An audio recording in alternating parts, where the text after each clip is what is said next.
अस्सलाम वालेकुम नाज़रीन, आप देख रहे हैं उर्दू न्यूज़ टीवी और अब तक की ब्रेकिंग न्यूज़ के साथ मैं हूं मोहसिन शहजाद। जिस मर्द की दो बीवियां होंगी उसे जन्नत में दोनों बीवियां मिलेंगी और जिस औरत के दो शौहर होंगे उसे जन्नत में क्या मिलेगा।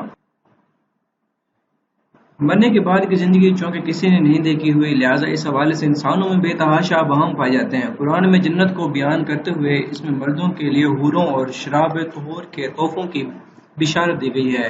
इसी तरह औरतों को रंग बिरंगे लिबास, महलात और जेवरात की खुशखबरी सुनाई गई है। मर्दों के लिए यह भी बयान किया गया है कि मर्दों की अपनी बीवियां जो जन्नत में होंगी तमाम हूरों की सरदार होंगी। मगर इस हवाले से औरतों की जानब से अक्सर ये सवाल पूछा जाता है कि जिन औरतों ने एक से ज्यादा शादी की होती हैं जन्नत में जाने के लिए इस शौहर के साथ होंगी। इस हवाले से इस बात को मद्देनजर रखना चाहिए कि औरत की फितरत तौहीद पर मबनी होती है। नेक औरत एक वक्त में एक मर्द से ज्यादा के साथ जिंदगी नहीं गुजार सकती है। इस हवाले से मुख्तलिफ मकतबा फ़िक्र के उलमा मुख्तलिफ आरा रखते हैं।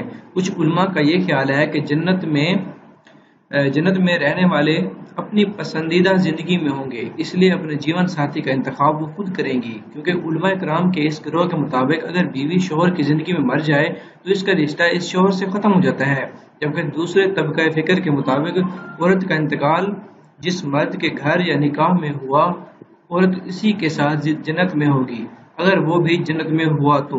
इस हवाले से एक रिवायत में है कि इब्न कसीर ने नकल की है, उम्मे सलमा रज़ियल्लाहु अन्हा ने आप सल्लल्लाहु अलैहि वसल्लम से पूछा कि ऐ अल्लाह के रसूल सल्लल्लाहु अलैहि वसल्लम, हम में से बाज़ औरतें दुनिया में 2, 3 या 4 शौहरों से एक बाद दिगरे निकाह करती हैं और मरने के बाद जन्नत में दाखिल हो जाती हैं। वो सारे मर्द भी जन्नत में चले जाते हैं, तो इनमें से कौन सा और कौन इसका शौहर होगा?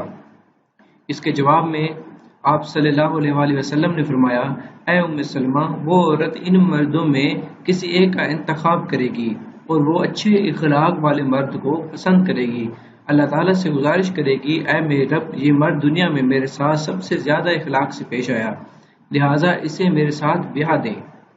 ये हवाला नंबर है जी, बाब फिल फतनुल मलाहम अल जज़ाउल सानी रकमुल सफ़ा 387। इसके अलावा कुरान पाक में भी अरशाद खुदावंदी है कि जिस चीज़ को तुम्हारा जी चाहे और जो कुछ तुम मांगो सब तुम्हारे लिए है। सूरत अल-आराफ में आयत नंबर 31 में है। मर्दों को जहां हूरें मिलेंगी वहीं औरतों के लिए भी हर किस्म के इनामात का ऐलान किया गया है। कुरान मजीद की सूरत वाक़या का मुताला किया जाए और अहले इल्म की तशरीहात देखी जाए तो वाज़ेह हो जाएगा, जन्नत में दाखिल होने वाली ख़वातीन को अल्लाह ताला ने नए सिरे से पैदा फरमाएंगे और वह कुंवारी हालत में जन्नत में दाखिल होंगी। जन्नती ख़वातीन अपने शौहरों की हम उम्र होंगी। ये थी अब कुछ अपडेट्स। मज़ीद अपडेट्स के लिए उर्दू न्यूज़ टीवी। अगर आप लोगों ने अभी तक उर्दू न्यूज़ टीवी को सब्सक्राइब नहीं किया तो सब्सक्राइब कीजिए, बेल आइकन जरूर ऑन कीजिए, इससे क्या होगा कि जो भी नई आने वाली वीडियो होगी उसका बदरीन नोटिफिकेशन आपको उसकी इतला मिलेगी।